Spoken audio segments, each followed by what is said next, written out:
Next രസതന്ത്രമാണ് കേട്ടോ.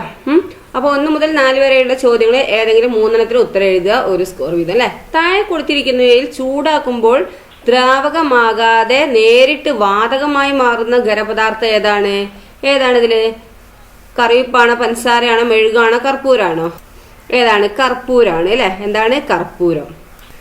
നോക്കൂ, ഉചിതമായ വിധം പൂരിപ്പിക്കാനാണ് പറഞ്ഞത്. ഗ്ലൂക്കോസ് മോണോമർ, സ്റ്റാർച്ച് എന്താണ്? പോളിമർ ആണ് കേട്ടോ.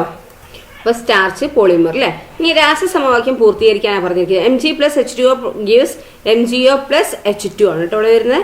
ഇനി ഇലാസ്റ്റിക സ്വഭാവമുള്ള പോളിമർ ആണ് എന്ത്? ഇലാസ്റ്റിക സ്വഭാവമുള്ള പോളിമർ ഏതാണ്? നമുക്ക് അറിയാലേ, എന്താണ്? റബ്ബർ ആണ് അല്ലെ. എന്താണ്? റബ്ബർ. ഓക്കെ, 4ാമത്തെ എന്താണ്? റബ്ബർ അല്ലെ. നെക്സ്റ്റ് എന്താന്ന് നോക്കിയേ, 5 മുതൽ 9 വരെയുള്ള ചോദ്യങ്ങൾ ഏതെങ്കിലും 4 ഉത്തരം എഴുതാനാണ് പറഞ്ഞിരിക്കുന്നത് അല്ലെ. സൾഫ്യൂരിക് ആസിഡിന്റെ H2SO4 ഒരു തന്മാത്രയിൽ അടങ്ങിയിരിക്കുന്ന ഓക്സിജൻ ആറ്റങ്ങളുടെ എണ്ണം എത്രയാണെന്ന് ചോദിച്ചിരിക്കുന്നത്. സൾഫ്യൂരിക് ആസിഡിന്റെ ഒരു തന്മാത്രയിൽ അടങ്ങിയിരിക്കുന്ന ഓക്സിജൻ ആറ്റങ്ങളുടെ എണ്ണം എത്രയാണ്? ഇവിടെ നോക്കി, H2SO4 ആണ് അല്ലെ. അപ്പൊ ഓക്സിജനിൽ എത്രയാണ്? 4 ആണ് അല്ലെ. അപ്പൊ തന്മാത്ര അടങ്ങിയിരിക്കുന്ന ഓക്സിജൻ ആറ്റങ്ങളുടെ എണ്ണം എത്രയാണ്? ഓക്സിജന്റെ 4 ആണ് അല്ലെ. അപ്പൊ 4 എഴുതുക. ദെൻ 5NH3 അടങ്ങിയിരിക്കുന്ന ആകെ ആറ്റങ്ങളുടെ എണ്ണം എത്രയാണെന്ന് ചോദിച്ചിരിക്കുന്നത്. അപ്പൊ എത്രയാണ്? ഇത് 5N-നും N-നും ഉണ്ട്, നൈട്രജനും ഈ ഹൈഡ്രജനിലും എന്താണ്? ഈ 5 ഉണ്ട് അല്ലെ. അപ്പൊ N-ൽ 5 വരുന്നുണ്ട്, H-ലും 5 വരുന്നുണ്ട്. H-ൽ ഹൈഡ്രജനിൽ 3 ഇവിടെ വേറെയും വരുന്നുണ്ട് അല്ലെ. അപ്പൊ ഹൈഡ്രജനിൽ മൊത്തം എത്ര ഉണ്ട്? 5 × 3 15 വരുന്നുണ്ട് അല്ലെ. പിന്നെ നൈട്രജനിലോ 5 അല്ലെ. 15 + 5 എത്രയാണ്? 20 ആറ്റം ഉണ്ട് അല്ലെ. മൊത്തം എത്രയാണ്? 20 ആറ്റങ്ങളുണ്ട്. ഓക്കെ. ഇരുമ്പ് വളയിൽ കോപ്പർ പൂശുന്ന പ്രവർത്തനത്തിന്റെ പേരെന്താന്ന് വെച്ചിരിക്കുന്നത്? ഇരുമ്പ് വളയിൽ കോപ്പർ പൂശുന്ന പ്രവർത്തനത്തിന്റെ പേരെന്താണ്? അടുത്തത് എന്താണ്? വൈദ്യുത ലേപനം.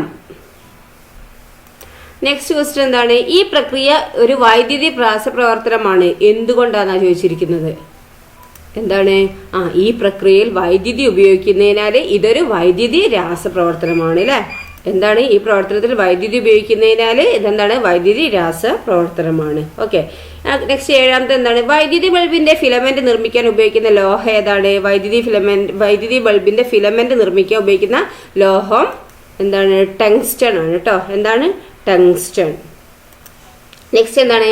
ഈ ലോഹത്തിന്റെ ഏത് ഗുണമാണ് ഇവിടെ ഉപയോഗിച്ചിരിക്കുന്നത്? ഡക്റ്റിലിറ്റി ആണ് അല്ലെ. എന്താണ്? ഡക്റ്റിലിറ്റി.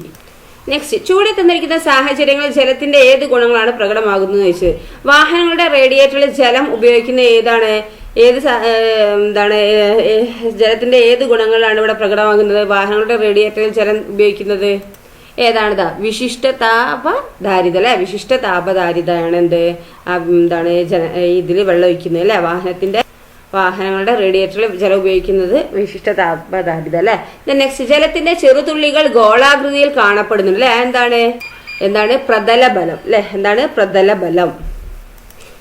നെക്സ്റ്റ്, ചുവടെ കൊടുത്തിരിക്കുന്നതിൽ കൃത്രിമ നാരുകളുടെ സവിശേഷതകൾ ഏതെല്ലാം വെച്ചത് അല്ലെ. കൃത്രിമ നാരുകളുടെ സവിശേഷത എന്താണ്? നനഞ്ഞാൽ വേഗത്തിൽ ഉണങ്ങുന്നു അല്ലെ.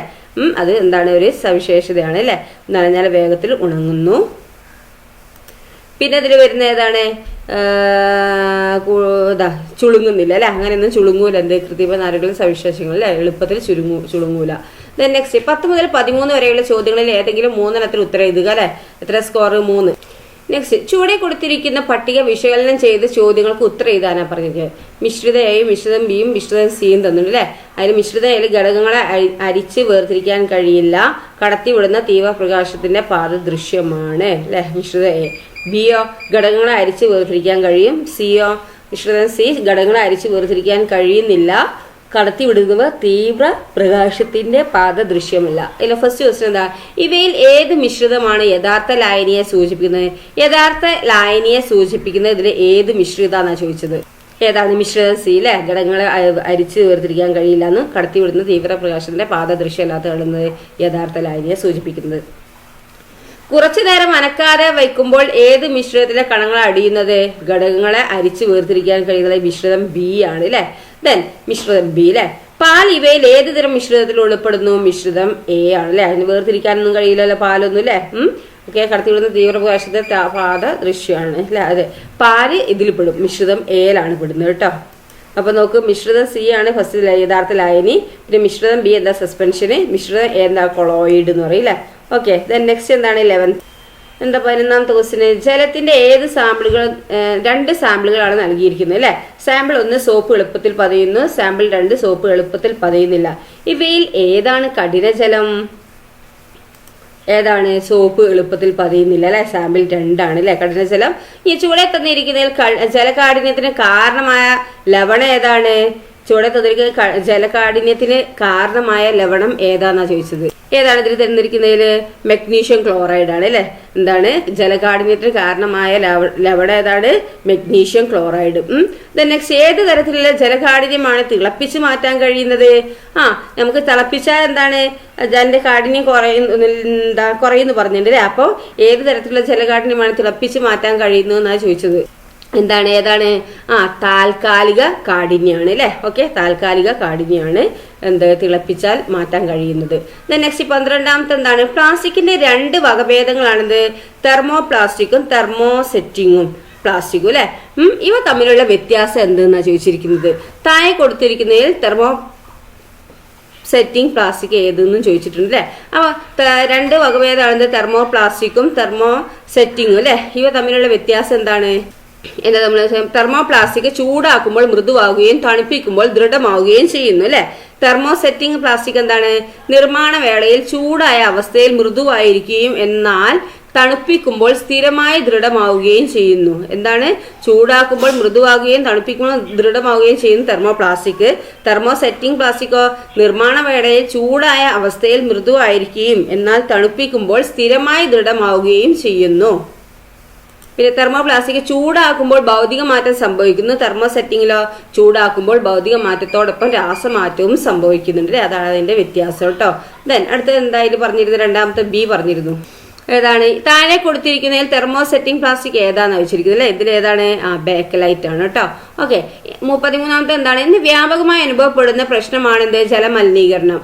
ജലജീവികൾക്കും ജലസസ്യങ്ങൾക്കും ശ്വസിക്കുന്നതിന് ആവശ്യമായ ഓക്സിജൻ എവിടെ നിന്നാണ് ലഭിക്കുന്നത്? എവിടെ നിന്നാണ് ജലജീവികൾക്കും ജലസസ്യങ്ങൾക്കും ശ്വസിക്കുന്നതിന് ആവശ്യമായ ഓക്സിജൻ എവിടെ നിന്നാണ് ലഭിക്കുന്നത്? എവിടുന്നാണ്? ജലത്തിൽ ജയിച്ചു ചേർന്ന ഓക്സിജൻ ആണ് അല്ലെ അവർക്ക് കിട്ടുന്നത് അല്ലെ. ജലജീവികൾക്കും ജലസസ്യങ്ങൾക്കും ശ്വസിക്കുന്നതിന് ആവശ്യമായ ഓക്സിജൻ എവിടെ നിന്നാണ് ലഭിക്കുന്നത്? ജലത്തിൽ ലയിച്ചു ചേരുന്ന ഓക്സിജൻ ആണത്. പിന്നെ ബി, പുഴകളിലും കുളങ്ങളിലും തള്ളുന്ന മാലിന്യങ്ങൾ ജലജീവികളുടെ നാശത്തിന് കാരണമാകുന്നു. എങ്ങനെയെന്ന് വ്യക്തമാക്കുക. പുഴകളിലും കുളങ്ങളിലും തള്ളുന്ന മാലിന്യങ്ങൾ എന്താണ്? ജലജീവികളുടെ നാശത്തിന് കാരണമാകുന്നത്. അത് എങ്ങനെയാന്ന് വ്യക്തമാക്കാനാ പറഞ്ഞത്. എങ്ങനെ പറയാ? ഈ ജൈവ മാലിന്യങ്ങൾ അഴുകുന്നതിന് ജലത്തിൽ ലയിച്ചു ചേർന്ന ഓക്സിജൻ ഉപയോഗിക്കുന്നതിനാൽ ഓക്സിജന്റെ അളവ് കുറയുന്നുണ്ട് അല്ലെ. എന്താണ്? ജൈവ മാലിന്യങ്ങൾ അഴുകുന്നതിന് എന്താണ്? ജലത്തിൽ ലയിച്ചു ചേർന്ന ഓക്സിജൻ ഉപയോഗിക്കുന്നതിനാൽ ഓക്സിജന്റെ, അതായത് ജൈവ മാലിന്യങ്ങൾ അഴുകുന്നതിന് എന്താണ്? ജലത്തിൽ ലയിച്ചു ചേർന്ന ഓക്സിജൻ ആണ് ഉപയോഗിക്കുന്നത് അല്ലെ. അപ്പൊ എന്താണ്? ഓക്സിജന്റെ അളവ് കുറയുകയാണ് ചെയ്യുന്നത്. ഓക്കെ, പിന്നെ ജലമലിനീകരണത്തിന് കാരണമാകുന്ന മറ്റേതെങ്കിലും ഒരു പ്രവർത്തനം എഴുതാനാ പറഞ്ഞു. അപ്പൊ ജലമലിനീകരണത്തിന് കാരണമാകുന്ന വേറെ ഏതെങ്കിലും പ്രവർത്തനം എന്ന് പറഞ്ഞു നോക്കിയേ. അമിത രാസവള പ്രയോഗം, പിന്നെ ഡിറ്റർജന്റുകളുടെ അമിത ഉപയോഗം, ജലത്തിൽ അലിഞ്ഞു ചേരുന്ന കീടനാശിനികൾ, വാഹനങ്ങൾ നദികളിൽ നിന്ന് കഴുകുക, പൊതുജല സ്രോതസ്സുകളിലെ കുളി, അലക്ക് എന്നിവ അല്ലെ. ഇതിലേതെങ്കിലും 2 എഴുതുക കേട്ടോ. ഓക്കെ.